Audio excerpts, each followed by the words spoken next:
भारत सरकार के सम्मानीय राज्य मंत्री आदरणीय रतनलाल कटारिया जी, आयोग के सम्मानीय अध्यक्ष भारत सरकार के पूर्व मंत्री विजय सापला जी,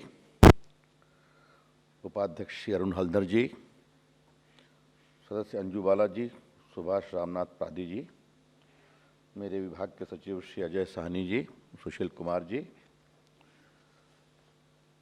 अभिषेक सिंह विभाग के एडिशनल सेक्रेटरी, अन्य सभी पदाधिकारीगण, देवी और सज्जनों, पत्रकार मित्रों, मुझे बहुत प्रसन्नता है कि आज शिकायत करने की परंपरा आयोग में डिजिटल हो रही है। यही तो है डिजिटल इंडिया। सब कुछ जब डिजिटल होता है तो डिजिटल इंडिया की सफलता का एक और मील का पत्थर आता है।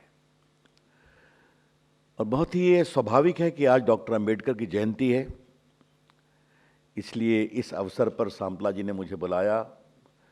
मैंने कहा मैं जरूर आऊँगा। डॉक्टर अंबेडकर को मैं जितना पढ़ता हूँ उतना ही मेरी इज्जत उनके प्रति बढ़ती है।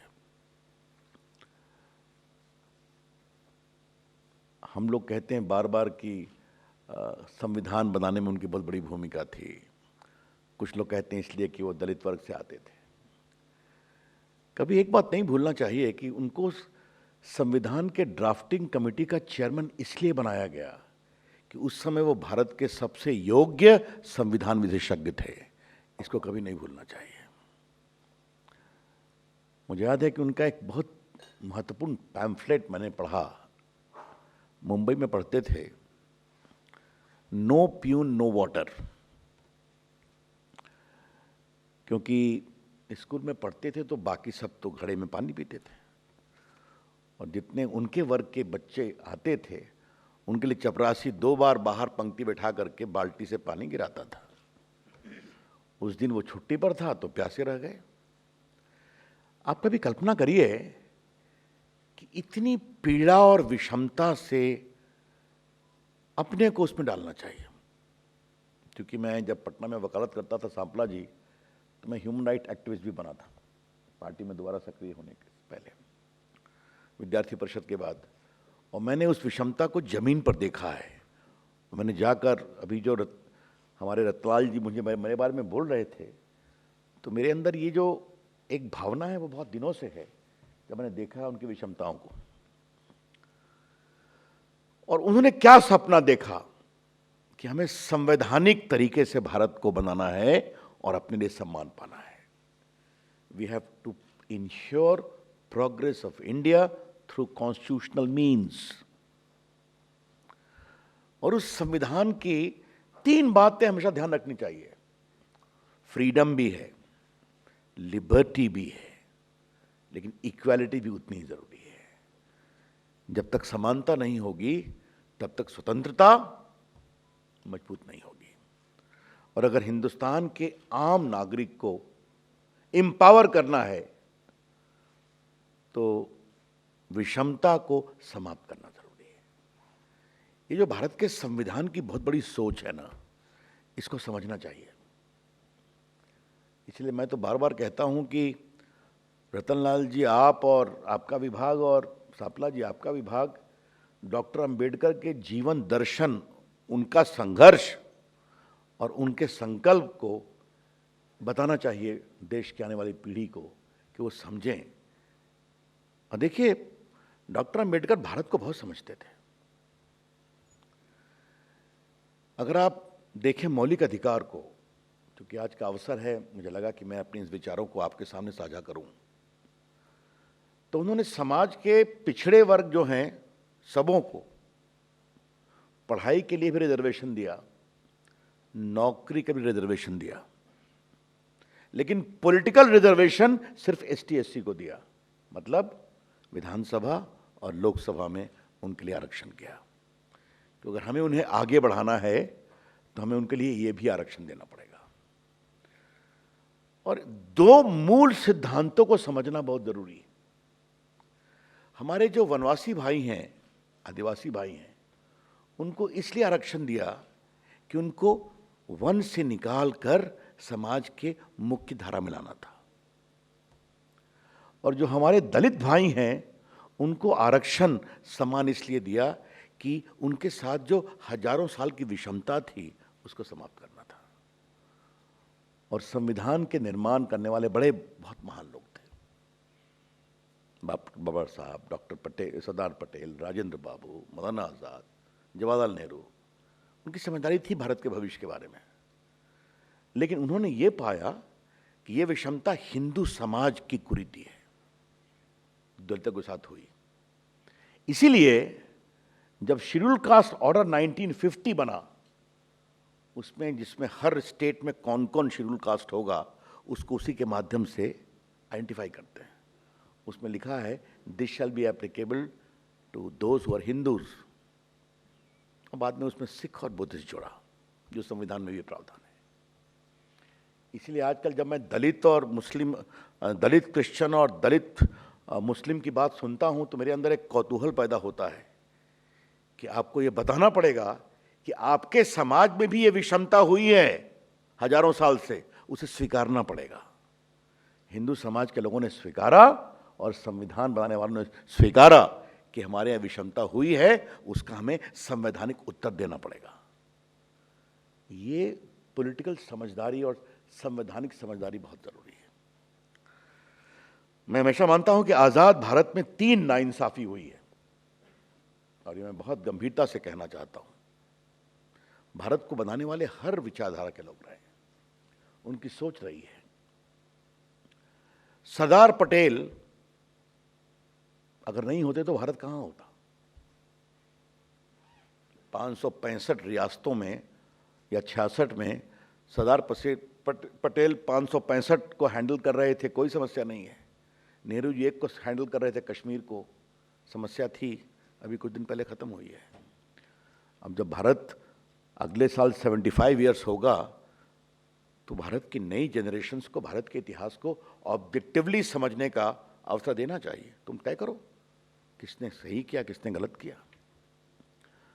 सरदार पटेल मरे 1950 में, उनको भारत रत्न मिला 1991 में। ये कैसी नाइंसाफी है भाई? He was the proud jewel of India. Doctor Ambedkar मरे 1956 में, उनको मिला भारत रत्न 1989 में। क्यों भाई? उससे बड़ा कोई भारत रत्न हो सकता है क्या? और मौलाना आजाद मरे 1959 में, और उनको मिला भारत रत्न 1992 में। अब 89 में किसकी सरकार थी, कौन प्रधानमंत्री थे, मुझे आपको बताने की जरूरत नहीं है। और 1992 में कौन प्रधानमंत्री थे, ये भी मुझे आपको बताने की जरूरत नहीं है। शायद अगर परिवार के प्रधानमंत्री हुए होते तो ये काम भी आगे अटल बिहारी वाजपेयी की सरकार को करना पड़ा, तो लोकनायक जयप्रकाश जी को उन्होंने भारत रत्न दिया। मुझे लगा कि सापला जी, आज का दिन, ये मेरे मन की पीड़ा थी, इसको मैं शेयर करूं इस मंच से। इसलिए भारत के संविधान को बनाने वाले डॉक्टर बाबा साहब अम्बेडकर की सोच क्या थी, वो देश को किस तरफ ले जाना चाहते थे, ये समझना बहुत जरूरी है। और आज मैं हमेशा कहूंगा कि उस आंदोलन के माध्यम से हमारे देश के दलित समाज को जो अवसर मिला है, जैसे वो आगे आए हैं, उससे बहुत संतोष होता है। चाहे वो आपके ब्यूरोक्रेसी में हो, पॉलिटिक्स में हो, बाकी हो, और आजकल तो एंटरप्रेन्योरशिप में भी बहुत काम हो रहा है। मैंने आपसे कहा सापला जी कि ऐसे लोगों का भी सम्मान होना चाहिए। मैंने मिलिंद कामले की चर्चा की आपसे, दलित इंडियन चैम्बर ऑफ कॉमर्स, मेरे अच्छे मित्र हैं। मैं आप लोगों को बताना चाहता हूं कि उनकी कहानी क्या है, बहुत रोचक है। वो जूनियर इंजीनियर थे, रिजर्व कोटा से आए थे, तो कंस्ट्रक्शन काम में सैकड़ों करोड़ पेमेंट करते थे। तो उन्होंने पिताजी से कहा कि मैं भी कुछ बिजनेस करना चाहता हूँ। कहा तुम पागल हो, 22 साल में इंजीनियर बन गए हो, चीफ इंजीनियर बन जाओगे। पिताजी शिक्षक थे, बहुत लड़ाई हुई, उन्होंने एक दिन रिजाइन कर दिया। पिताजी ने कहा गेट आउट, तो मेरे बड़े बेटे हो, ये सब करते हो, बाहर चले गए। तो मैंने उनसे पूछा, वो पद्मश्री हैं, मैंने उनसे पूछा कि आप वापस घर कैसे लौटे? कहा जिस दिन मेरा टर्नओवर 100 करोड़ हो गया तो मैं अपने मर्सिडीज बेंज गाड़ी में पिताजी से मिलने गया कि पिताजी बिना रिजर्वेशन के देखिए मैं कहाँ पहुँच गया। उसका तो उन्होंने बनाया दलित इंडियन चेंबर ऑफ कॉमर्स, जिसमें जो दलित एंटरप्रेन्योर्स हैं उनको वो आगे बढ़ाते हैं। मैं उनसे मिलता रहता हूँ। आज देश के ऐसे आंदोलन को और मजबूत करने की आवश्यकता है। तो रतनलाल जी और सापला जी, आप लोग दोनों से मैं आग्रह करूंगा कि ऐसे लोगों को स्थान मिलना चाहिए। अच्छी बात है आज का ये पोर्टल बना है। देखिए, आपने मेरे विभाग को, मुझे, मेरे पदाधिकारियों को बहुत अच्छी उद्गार प्रकट किया, आपका धन्यवाद। ये समझना चाहिए कि डिजिटल इंडिया क्या है, और बहुत संक्षेप में मैं डिजिटल इंडिया के कुछ प्रमुख लक्षणों को आपके सामने रखना चाहता हूं।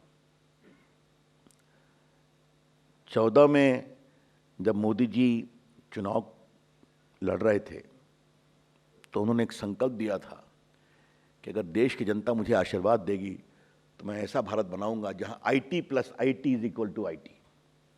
मतलब information technology IT plus India's talent IT is equal to India tomorrow IT। ये बनाना है हमें। और मुझे ये नहीं मालूम था कि ये इतना बड़ा महायज्ञ वो मेरे कंधों पर सौंप देंगे IT मंत्री के रूप में। आज देखिए देश को हमने कैसे बदला। इस देश में लगभग 120 करोड़ मोबाइल फ़ोन है, लगभग 128 करोड़ आधार कार्ड है। हमने जोड़ा, दोनों को लिंक किया। लगभग 40 करोड़ हमने गरीबों के बैंक अकाउंट खोले, जनधन अकाउंट में। और आपको मैं आज मित्रों को, पत्रकार मित्रों को मैं कुछ बताना चाहता हूं कि हम लोगों ने अभी तक विभिन्न सरकार, लगभग 400 केंद्र सरकार और प्रदेश सरकार की योजनाओं में अब तक 14,72,214 करोड़ रुपया भेजा है डायरेक्ट बेनिफिट ट्रांसफर। लगभग 13 लाख लाभार्थी इसके हैं। 13 लाख करोड़, क्षमा करेंगे आप। और कितना हमने बचाया है? 1,78,000 करोड़ जो बिचौलिए खा जाया करते थे। तो डिजिटल इंडिया से क्या ईमानदारी होती है, ये मैं आपको बताना चाहता हूं।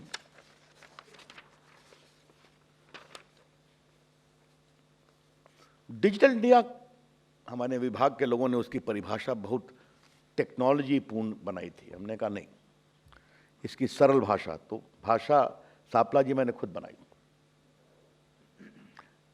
Digital India is design to empower ordinary Indians with the power of technology, number 1। Number 2, bridge the digital divide, and number 3, bring in digital inclusion. एक समावेशी डिजिटल भारत हमें बनाना है, जहां डिजिटल डिवाइड को हमें पाटना है।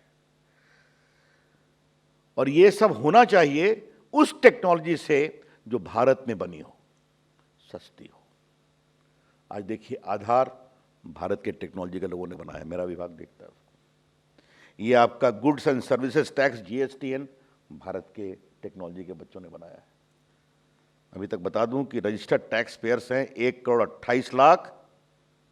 नंबर ऑफ इनवॉइस उस पर लोड हुए हैं 1,195 करोड़, और 72.22 लाख करोड़ का पेमेंट अभी तक हो चुका है GSTN पर। यह आयुष्मान भारत, ये क्या है? ये भी भारत के टेक्नोलॉजी के लोगों ने बनाया है।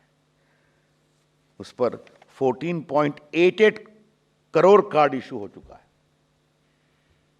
और 1,74,000 1.74 करोड़ हॉस्पिटल उसमें इन्वॉल्व हैं डिजिटल पे। नेशनल स्कॉलरशिप, अभी तक हम लोगों ने लगभग 4 करोड़ विद्यार्थियों को 13,117 करोड़ रुपया भेजा है। और किसानों की बात बहुत होती है, तो आपको बता दूं कि हम लोगों ने बनाया है ई-नाम मंडी। आप पंजाब से आते हैं, 1,000 मंडी उसमें कनेक्टेड हैं। 1.7 करोड़ फार्मर्स उसमें जुड़े हुए हैं। 1.58 लाख ट्रेडर्स जुड़े हुए हैं और व्यापार करते हैं आराम से बैठकर। वो कोई कानून की चिंता नहीं करते, सीधा डिजिटल मामला चलता है। तो ये मैंने आपको कुछ मोटी बातें बताई कि डिजिटल इंडिया से 5-6 वर्षों में देश को हमने कैसे बदला। पिछले साल कोरोना आया, फिर वो दस्तक दे रहा है। और रतनलाल जी और सांपला जी, कोरोना में जहाज बंद, रेल बंद और सड़क मार्ग भी बंद, लेकिन देश को चलाने का काम मेरे तीनों विभाग कर रहे थे। आईटी विभाग, कम्युनिकेशन संचार विभाग और डाक विभाग। Mobile phone, communication, IT, internet, ये सब जो आपने नए नए प्रोडक्ट्स देखे, कोविड सावधान देखा, बाकी देखा, ये सब हम लोगों ने, वर्क फ्रॉम होम देखा, डिजिटल बच्चे जिस तरह से पढ़ रहे थे, पढ़ाई नहीं रुकी।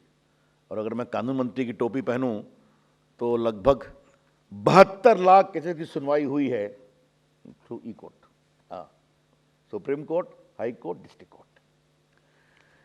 तो ये बातें मैंने इसलिए कही कि किस तरह से हमने देश को बदलने की कोशिश की है पिछले 5.5-6 वर्षों में। अभी अजय साहनी चर्चा कर रहे थे हमारे सीएससी की, आप कर रहे थे। ये सीएससी क्या है? सीएससी एक डिजिटल खिड़की है, और मैं हमेशा मानता हूं कि डिजिटल इंडिया को अगर सफल होना था तो डिजिटल इंडिया को एक मास मूवमेंट बनना जरूरी है। तो ये हमारे बच्चे हैं, गांव-गांव में फैले हुए हैं। लगभग ये 75,000 जब हमारी सरकार थी, अब उनको हम 4 लाख पर ले गए। ये आपके पासपोर्ट बनाते हैं, डिजिटल पेमेंट करते हैं, डिजिटल स्किलिंग करते हैं, रेलवे का टिकट काटते हैं। लगभग 12 लाख बच्चे बच्चियां काम करते हैं, लगभग 70,000 महिलाएं। इस बार जो 26 जनवरी की परेड थी, अभिषेक बैठे हुए हैं यहाँ पर, तो हमारा जो आईटी विभाग का टैब्लो लगा था, तो हमने कहा 2 बेटियों को खड़ा करो उस पर जो एग्जैक्ट काम कर रही, और उन्होंने परेड किया राजपथ पर, ताकि देश देखे कि सब क्या काम करती हैं। मैं सांपला जी आपसे आग्रह करूंगा, रतनलाल जी आपसे भी आग्रह करूंगा, कभी आप लोगों को सीएससी विजिट करना चाहिए। और मैं चाहूँगा अजय इन लोग की व्यवस्था करें कि लोग जाके देखें। अभिषेक देखो तुम, you please show it to them कि ये बच्चे क्या काम कर रहे हैं। अब मैंने इस कोरोना काल में जब था बंदी, तो हमने कहा कि तुम लोग कुछ ई मार्केट स्टोर खोलो। तो एक हमारी बेटी थी, उसने समोसा बनाना शुरू किया और डाल दिया इस पर, तो गांव में बिक्री शुरू हो गई। उसको मुझे बताया गया कि उड़ीसा में एक पर्व होता है, उसमें एक साड़ी एक विशेष प्रकार की लोग पहनते हैं, उसने उसको बेचना शुरू किया। You'll be surprised to know, Sampla ji, they earned a cool profit of 150 crore. समझ गए आप जी? इसके माध्यम से ये जो ई कॉमर्स है, नॉर्थ ईस्ट में बहुत से बच्चे बच्चियां तो अब फ्रिज भी बेच रहे हैं, आपके बाकी काम भी कर रहे हैं। और मैंने कानून मंत्री ग्रुप में उनको एक अवसर दिया, चूंकि आप इसका उपयोग करने चाह रहे हैं, कि फ्री लिटिगेशन एडवाइस मिलना चाहिए। मतलब कोई बहू परेशान है अपनी सास से या घरेलू हिंसा से, किसी किसान को उसकी तनख्वाह नहीं मिलती, अवसर नहीं मिलता, किसी मजदूर को उसकी पेमेंट नहीं मिलती। 7 लाख लोगों ने एडवाइस लिया है, वकील बैठते हैं समय पर। तो ये आंदोलन इस तरह से बन जाता है। तो आपने इसका प्रयोग किया है, बहुत अच्छी बात है। ये एक बदलाव का अवसर है, इसको और आगे बढ़ाइए। और हमारे जो प्रधानमंत्री की सोच थी कि डिजिटल इंडिया बदलाव का कार्यक्रम है। Digital India is design to empower Indians, transform Indians. तो ये सब दिखाई पड़ रहा है। तो ये डिजिटल इंडिया सिर्फ मेरा विभाग नहीं है, हमारा विभाग तो सहयोग कर देता है, लेकिन डिजिटल इंडिया आज देश के लोगों को सशक्त कर रहा है। तो ये संतोष होता है कि हम लोग देश के बदलाव के लिए कुछ काम कर पाए। तो इससे नीचे तक, और मैं आपसे, आपने बहुत अच्छा किया कि आपने सीएससी को चुना है। सीएससी के माध्यम से जो बच्चों ने काम किया है पिछले 5-6 वर्षों में, तो आपके इस पोर्टल को बहुत सफलता मिलेगी। तो मैं आपका, सांपला जी, आपका, आपकी टीम का बहुत ही अभिनंदन करता हूं कि आपने यशस्वी काम किया है और आगे बढ़े। और मैं अपने विभाग को निर्देश दूंगा कि जो रतनलाल जी ने कहा, जो सांपला जी ने कहा, दलित एम्पावरमेंट का मैं स्वयं बहुत प्रशंसक हूँ, समर्थक हूँ। और हमारे प्रधानमंत्री जी तो उस पर बहुत ही विस्तार से काम करते हैं। जैसा बताया, जो सारे कार्यक्रम हमारे सरकार के हैं तो दलित एम्पावरमेंट के लिए बहुत ही सक्रियता से चलते हैं। तो मैं अपने विभाग को निर्देश दूंगा कि इन लोगों को पूरा सहयोग किया जाए। बहुत बहुत धन्यवाद। नमस्कार, जय हिंद।